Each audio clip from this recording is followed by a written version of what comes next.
Welcome to chemistry planet. आज के इस वीडियो लेक्चर में हम डिस्कस करने वाले हैं acid base concept for composition of water bodies. Water bodies की कंपोजिशन में एसिड्स और बेसिस बहुत ही इम्पोर्टेंट रोल प्ले करते हैं, specially in chemical composition of water bodies. और इसके साथ साथ में ये वाटर के पीएच को इन्फ्लुएंस करते हैं, न्यूट्रेंट की अवेलेबिलिटी को इन्फ्लुएंस करते हैं और ये डिटरमाइन करते हैं कि यहाँ पे एक्वाटिक लाइफ किस तरह की रहेगी। ये भी एसिड और बेस पे डिपेंड करता है, यानी किस तरह के एसिड्स या बेसिस प्रेजेंट है एक वाटर बॉडी में। या मैं कह सकता हूँ it influences overall ecological health of A water body. अब ये एसिड्स और बेसिस आते कहाँ से? एक वाटर बॉडी में जो सोर्स ऑफ एसिड्स और बेसिस है वो क्या होता है, यानी वो कहाँ से आते हैं? तो दो तरह के सोर्सेज हो सकते हैं, एक है नेचुरल सोर्स और दूसरा एंथ्रोपोजेनिक सोर्स। यानी या तो नेचुरली आ सकते हैं या फिर ह्यूमन एक्टिविटीज़ से एसिड्स और बेसिस वाटर बॉडीज़ में आ सकते हैं। तो पहले नेचुरल सोर्सेज की बात करेंगे। नेचुरल सोर्सेज में सबसे पहले आता है एटमॉस्फेरिक कार्बन डाइऑक्साइड और bicarbonate formation. Atmospheric carbon dioxide जब भी पानी में मिल जाता है वो बनाता है कार्बोनिक एसिड H2CO3। और ये कार्बोनिक एसिड जब ब्रेक होता है, क्योंकि ये वीक एसिड है, ये ब्रेक होता है और ये बनाता है कार्बोनेट बाइकार्बोनेट आयन यानी HCO3 negative plus H positive यानी प्रोटॉन।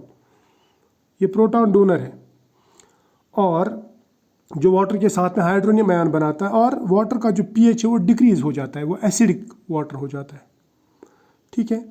और इस तरह की जो रिएक्शंस है ये ज़्यादा इम्पॉर्टेंट है ओशंस में, क्योंकि ओशंस में एक तो कार्बन डाइऑक्साइड का डिसोल्यूशन बहुत होता है और दूसरा वहाँ पे जो कार्बोनेट्स रहते हैं उनके डिकम्पोजिशन से भी कार्बन डाइऑक्साइड निकलता है। तो ओशन में इसका ज़्यादा इम्पॉर्टेंट रोल है, यानी मैं बोलूँगा ये पर्टिकुलरली इम्पॉर्टेंट है फॉर ओशंस। इसी तरह से जो दूसरा सोर्स है वो है एसिड रेन। अब एसिड रेन में जो एसिड्स आते हैं वो कहाँ से आते हैं? एटमॉस्फेयर में जो सल्फर के ऑक्साइड जैसे सल्फर डाइऑक्साइड या नाइट्रोजन के ऑक्साइड्स रहते हैं, ये सल्फर डाइऑक्साइड ऑक्सीडाइज होके सल्फर ट्राइऑक्साइड बनाता है एटमॉस्फेयर में।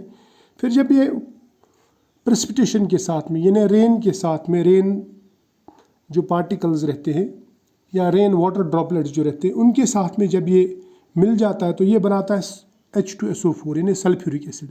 इसी तरह से नाइट्रोजन की जो ऑक्साइड्स हैं वो भी जब वाटर के साथ में मिल जाते हैं या हाइड्रोक्सिल आयन्स जो एटमॉस्फेयर में रहते हैं तो उनके साथ में जब ये मिल जाता है तो ये बनाता है HNO3। तो ये सल्फ्यूरिक एसिड और नाइट्रिक एसिड ये स्ट्रॉन्ग एसिड्स हैं, ये रेन के साथ में नीचे आ जाते हैं तो रेन वाटर एसिडिक हो जाता है, जिसको हम कहते हैं एसिड रेन। अब मैं बोल सकता हूँ कि एसिड रेन सल्फर और नाइट्रोजन के ऑक्साइड्स की वजह से बन गया। ये तो थे एसिड्स। अब नेचुरली बेस कैसा था? नेचुरल बेस की बात करेंगे। देखिए, जब लाइमस्टोन की वेदरिंग होती है, लाइमस्टोन में कैल्शियम कार्बोनेट होता है तो कैल्शियम कार्बोनेट निकल जाता है, पानी में चला जाता है। और कैल्शियम कार्बोनेट जब एसिडिक वाटर के साथ में, यानी जिस वाटर में एसिड होगा, प्रोटॉन्स होंगे, उसके साथ में जब रिएक्ट करेगा तो ये बनाता है बाइकार्बोनेट आयन और कैल्शियम डाइपॉजिटिव आयन। तो इसकी वजह से, इस कैल्शियम कार्बोनेट की वजह से वाटर का जो pH है वो इंक्रीज़ होता है, क्योंकि वो वहाँ से प्रोटॉन्स ट्रैप कर लेता है, यानी एक तरह की बफरिंग करता है वाटर में, एक तरह का बफर सोल्यूशन बनाता है वाटर में, जिससे वहाँ का pH इंक्रीज़ हो जाता है। और मैं ये कह सकता हूँ कि जो नेचुरल बेसिस रहते हैं ये pH को स्टेबलाइज करते हैं, किसी भी वाटर बॉडी का जो pH है उसको ये स्टेबलाइज करते हैं। अब इसके बाद में आती है बारी एंथ्रोपोजेनिक सोर्सेज की। Anthropogenic sources of acids and bases, यानी ह्यूमन एक्टिविटीज़ से वाटर में कैसे एसिड्स और बेसिस ऐड हो जाते हैं। सबसे पहली बात, अगर हम फर्टिलाइज़र्स की बात करेंगे, स्पेशली जो अमोनियम फर्टिलाइज़र्स रहते हैं वो रन ऑफ के साथ में जब नदियों में चले जाते हैं या वाटर बॉडीज़ में चले जाते हैं फर्टिलाइज़र्स, तो इनमें अमोनियम रहता है, अमोनियम साल्ट रहते हैं। तो अमोनियम आयन ऑक्सीजन के साथ में ऑक्सीडाइज होके, मैं बोल सकता हूँ, जब इसका नाइट्रिफिकेशन हो जाता है तो ये ऑक्सीडाइज होके NO3 बनाता है और प्लस यहाँ पे प्रोटॉन्स निकल जाते हैं। तो प्रोटॉन मीन्स एसिड, तो इसका मतलब अमोनियम ने प्रोटॉन डोनेट किया, ये प्रोटॉन डोनर है, ये एसिड है, एसिडिक है। ये पानी को, ये जो प्रोटॉन्स हैं ये पानी को एसिडिक बनाते हैं और पीएच यहाँ का डिक्रीज हो जाता है। ये होगा एक तरीका फर्टिलाइज़र से कैसे एसिडिक हो जाता है वाटर। दूसरा, जो इंडस्ट्रियल डिस्चार्ज रहता है, इंडस्ट्रियल पोल्यूशन की वजह से कैसे एसिड्स और बेस ऐड हो जाते हैं। देखिए, इंडस्ट्रियल डिस्चार्ज में एसिड्स भी हो सकते हैं लाइक सल्फ्यूरिक एसिड, या बेसिस लाइक NaOH या KOH हो सकता है। ये डिस्चार्ज जब वाटर बॉडीज़ में चला जाता है, इंडस्ट्री के नज़दीक जो वाटर बॉडीज़ रहती हैं वो या तो अल्कलाइन हो जाएंगे यानी बेसिक हो जाएंगे अगर उसमें बेस ऐड हो गया इंडस्ट्री का बेस, या फिर वो एसिडिक हो जाएंगे। अगर इंडस्ट्री से निकला हुआ डिस्चार्ज जो एसिडिक होगा तो वाटर बॉडी भी एसिडिक होगी।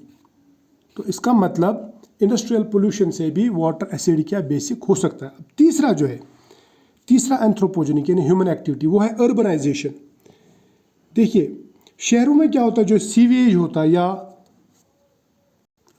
या बारिश जब आता तो उसका जो वाटर रन ऑफ है, स्टॉर्म वाटर रन ऑफ, वो अपने साथ में एसिडिक स्पीशीज़ या अल्कलाइन स्पीशीज़ बहा के ले जाता है और किसी नियर बाय वाटर बॉडी में वो चले जाते हैं वाटर रन ऑफ के साथ में। अब अर्बनाइजेशन में कंस्ट्रक्शन मटेरियल भी होता है, जैसे शहरों में बिल्डिंग्स बन रही तो कंस्ट्रक्शन मटेरियल है, तो कंस्ट्रक्शन मटेरियल में alkaline substances like calcium hydroxide वगैरह रहता है। तो ये कैल्शियम हाइड्रोक्साइड अगर पानी के साथ में वाटर बॉडी में चला गया, यानी रेन वाटर के साथ में या सीवेज के साथ में ये वाटर बॉडी में चला गया, तो ये वो जो वाटर बॉडी है उसका जो पीएच है वो इंक्रीज़ हो जाएगा, या मैं बोलूँगा वो वाटर बॉडी अल्कलाइन हो जाएगी क्योंकि उसमें कैल्शियम हाइड्रोक्साइड यानी एक बेस चला गया। तो इसका मतलब ये हुआ कि अर्बनाइजेशन से या कंस्ट्रक्शन मटेरियल से भी जो स्पीशीज़ निकलती हैं वो एसिडिक हो सकती हैं और या बेसिक हो सकती हैं, तो उससे भी वाटर बॉडी एसिडिक या बेसिक बन सकती है। इसके बाद में हम देखेंगे buffering capacity and pH stability. अब वाटर बॉडीज़ कैसे बफरिंग कर सकते हैं, पीएच चेंज होने से कैसे बच सकते हैं या पीएच कैसे स्टेबल कर सकते हैं, तो ये हम यहाँ पे देखेंगे। देखिए, सबसे पहले अल्कलाइनिटी ऑफ वाटर बॉडी आपको मालूम होना चाहिए। It means ability to neutralise acids. Water body की अल्कलाइनिटी माना जाता है कि वो कितना एसिड न्यूट्रलाइज कर सकता है, यानी कितना रेजिस्ट कर सकता है वो पीएच चेंज में, एसिडिक पीएच, ठीक है। और it is determined by presence of bicarbonates, carbonates या hydroxides present in that water body. और ये जो अल्कलाइनिटी है ये आती है किसकी वजह से, बाइकार्बोनेट, कार्बोनेट या हाइड्रोक्साइड्स की मदद से। अगर वाटर बॉडी में ये चीज़ें प्रेजेंट हैं तो उसमें थोड़ा बहुत अगर एसिड चला भी जाए तो इजीली न्यूट्रलाइज हो जाता है। अब ये कैसे न्यूट्रलाइज कर सकते हैं या ये कैसे बफरिंग कर सकते हैं, तो इसमें डिफरेंट टाइप के बफर सिस्टम्स आते हैं। पहला जो बफर सिस्टम है उसको हम कहते हैं बाइकार्बोनेट कार्बोनेट बफर सिस्टम। इन एक वाटर बॉडी में अगर बाइकार्बोनेट या कार्बोनेट प्रेजेंट है तो वो कैसे न्यूट्रलाइज कर सकता है एसिड्स को। देखिए, अगर वाटर बॉडी में एसिड चला गया लेकिन वीक एसिड या बहुत कम एसिड अगर चला गया तो बाइकार्बोनेट और कार्बोनेट बफरिंग कर सकते हैं, क्योंकि ये जो बाइकार्बोनेट और कार्बोनेट है ना, ये स्लाइटली अल्कलाइन रहते हैं, या मैं बोल सकता हूँ इसको हम न्यूट्रल बफर भी कह सकते हैं या स्लाइटली अल्कलाइन बफर। ये भी एक्ट करता है एज बफर। फॉर एग्जांपल, अगर बाइकार्बोनेट प्रेजेंट है और वाटर बॉडी में एसिड चला गया तो ये बाइकार्बोनेट एसिड के साथ में रिएक्ट करके बनाता है कार्बोनिक एसिड, और कार्बोनिक एसिड बाद में डिसोसिएट होके ये बनाता है कार्बन डाइऑक्साइड, डिकम्पोज होके कार्बन डाइऑक्साइड प्लस वाटर देता है। तो इसका मतलब ये बाइकार्बोनेट इसको न्यूट्रलाइज कर सकता है। तो bicarbonate can act as a buffer for some weak acid, या मैं बोल सकता हूँ इट इज़ स्लाइटली अल्कलाइन या न्यूट्रल कंडीशंस में ये एज बफर एक्ट कर सकते हैं। इन्हें मैं बोल सकता हूँ कि एक वीक बफर है। इसी तरह से ऑर्गेनिक एसिड्स रहते हैं, या मैं बोलूँगा ऑर्गेनिक मैटर। देखिए, जो ह्यूमस रहता है या ह्यूमिक सब्सटेंसेस, यानी जो सड़ा हुआ ऑर्गेनिक मैटर रहता है, उसमें कुछ ऑर्गेनिक एसिड्स रहती है, जैसे मैं बोल सकता हूँ कार्बोक्सिलिक एसिड्स वगैरह रहते हैं उसमें। तो वो कार्बोक्सिलिक एसिड्स एक्ट कर सकते हैं एज बफर। किसके लिए बफर करेंगे, वो बेस के लिए बफर करेंगे, क्योंकि ये जो एसिड्स हैं ये वीक एसिड्स हैं। अगर इसमें कभी भी कोई बेस चला गया, base for example sodium hydroxide चला गया, तो ये वीक एसिड्स उसको बफर कर सकते हैं या उसको न्यूट्रलाइज कर सकते हैं। और अगर ऑर्गेनिक एसिड वाटर में चला गया तो ऑर्गेनिक एसिड से ज़्यादा पीएच डिक्रीज़ नहीं होता, क्योंकि ये स्ट्रॉन्ग एसिड्स नहीं होते हैं, ये वीक एसिड्स होते हैं। अब इसी तरह से biological contribution to acid base chemistry क्या है, ये हम देखेंगे। यानी बायोलॉजिकली कैसे एसिड्स और बेसिस पानी में चले जाते हैं। पहला इसमें आएगा फोटोसिंथेसिस, क्योंकि फोटोसिंथेसिस के दौरान कार्बन डाइऑक्साइड कंज्यूम होता है, कार्बन डाइऑक्साइड और वाटर मिलके ग्लूकोज प्लस ऑक्सीजन बनाते हैं। और अगर हम एक्वेटिक प्लांट्स की बात करेंगे, किसी वाटर बॉडी में अगर एक्वेटिक प्लांट्स हैं या एल्गी है, तो वहाँ का कार्बन डाइऑक्साइड कंज्यूम करेंगे। कार्बन डाइऑक्साइड चूँकि एसिडिक रहता है, तो इसका मतलब इसने एसिड कंज्यूम किया, तो पीएच इंक्रीज होगा वाटर बॉडी का। ये हो गई एक बात। लेकिन रात के दौरान जब रेस्पिरेशन होती है तो यही कार्बन डाइऑक्साइड रिलीज होता है, यानी एक्वेटिक प्लांट्स उस वक्त कार्बन डाइऑक्साइड कंज्यूम नहीं करते बल्कि रिलीज़ करते हैं। तो कार्बन डाइऑक्साइड जब रिलीज़ होगा वो पानी में चला जाएगा, और कार्बन डाइऑक्साइड एसिडिक रहता है, ये कार्बोनिक एसिड बनाएगा। कार्बोनिक एसिड बनाएगा तो वाटर बॉडी का पीएच डिक्रीज हो जाएगा। तो मैं बोल सकता हूँ फिर फोटोसिंथेसिस और रेस्पिरेशन जो एक्वेटिक प्लांट्स या एल्गी करते हैं किसी वाटर बॉडी में, उससे पीएच फ्लक्चुएट होता है। दिन में पीएच ज़्यादा और रात में पीएच कम। इसी तरह से और एक फैक्टर है जो बायोलॉजिकल फैक्टर है, वो है डिकम्पोजिशन ऑफ ऑर्गेनिक एसिड्स। जब बैक्टीरिया या माइक्रोब्स बोल सकता हूँ मैं, वो ऑर्गेनिक मैटर को डिकम्पोज करते हैं तो वहाँ पे कार्बन डाइऑक्साइड रिलीज़ होता है। अगर वाटर बॉडी में डिकम्पोजिशन हो रहा है तो कार्बन डाइऑक्साइड रिलीज़ होगा, कार्बन डाइऑक्साइड रिलीज़ होगा तो वाटर एसिडिक हो जाएगा, वाटर एसिडिक हो जाएगा तो पीएच डिक्रीज हो जाएगा।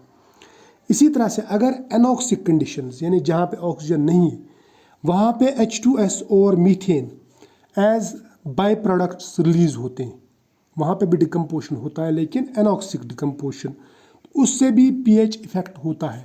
तो इसका मतलब जो वाटर की एसिड बेस केमिस्ट्री है वो बायोलॉजिकल फैक्टर्स पे भी डिपेंड करती है। तो आई होप आपको ये एसिड बेस कॉन्सेप्ट समझ में आया। मिलते हैं नेक्स्ट वीडियो में, तब तक के लिए बाय।